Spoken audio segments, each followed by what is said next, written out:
Music, as an art form, is essentially playful. We say you play the piano. You don't work the piano. Why? Music differs from, say, travel. When you travel, you are trying to get somewhere. And of course, we, because being a very compulsive and purposive culture, are busy getting everywhere faster and faster and faster till we eliminate the distance between places. I mean, with the modern jet travel, you can arrive almost instantaneously. What happens as a result of that is that the two ends of your journey become the same place. So you eliminate the distance, and you eliminate the journey.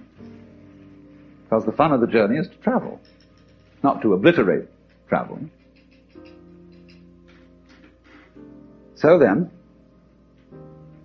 in music, though, one doesn't make the end of a composition the point of the composition. If that were so, the best conductors would be those who played fastest. And there would be composers who wrote only finales. People go to a concert just to hear one crashing chord, because that's the end.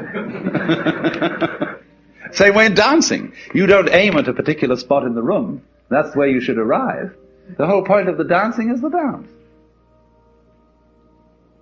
Look at the people who live to retire and put those savings away. And then when they're 65, they don't have any energy left, they're more or less impotent, and they go and rot in an old people's, senior citizens' community. Because we've simply cheated ourselves the whole way down the line. We thought of life by analogy with a journey, with a pilgrimage, which had a serious purpose at the end, and the thing was to get to that end, success or whatever it is, or maybe heaven after you're dead. But we missed the point the whole way along. It was a musical thing, and you were supposed to sing or to dance while the music was being played. But you had to do that thing. You didn't let it happen. And so, in this way, the human being sometimes becomes an organism for self-frustration. Let's take Korzybski called man a time binder. That means that he's the animal peculiarly aware of the time sequence. And as a result of this, is able to do some very remarkable things. He can predict. He studies what's happened in the past, and he says the chances are so-and-so of that happening again. So he predicts. Well, this is very useful to be able to predict, because that has survival value. But at the same time, it creates anxiety. You pay for this increased survival ability involved in prediction by knowing that in the end you won't succeed. You're all going to fall apart by one way or another. It might happen tomorrow, it might happen 50 years from now. But it all comes apart in the end. And people get worried about that. They get anxious. So what they gained on the roundabout, they lost on the swings.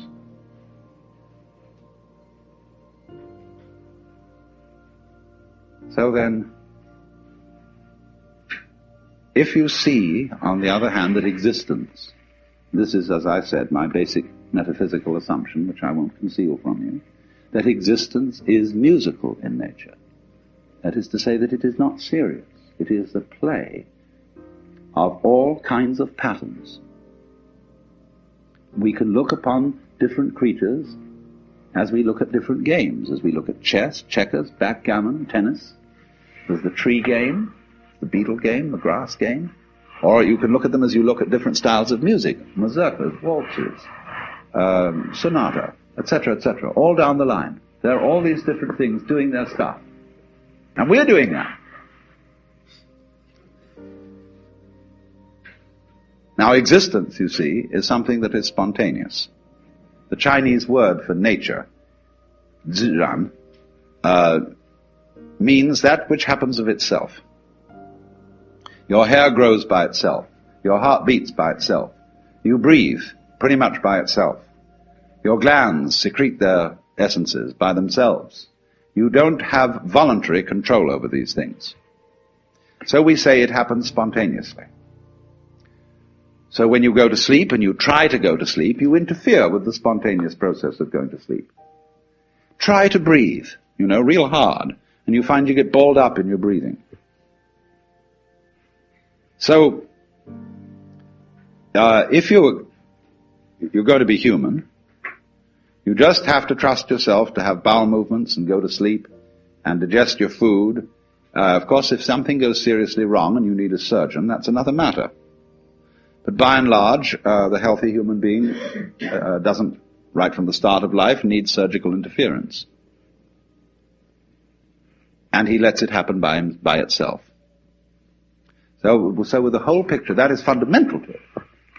You've got to let go and let it happen, because if you don't, you're going to be all clutched up. You're going to be constantly trying to do what can happen healthily only if you don't try.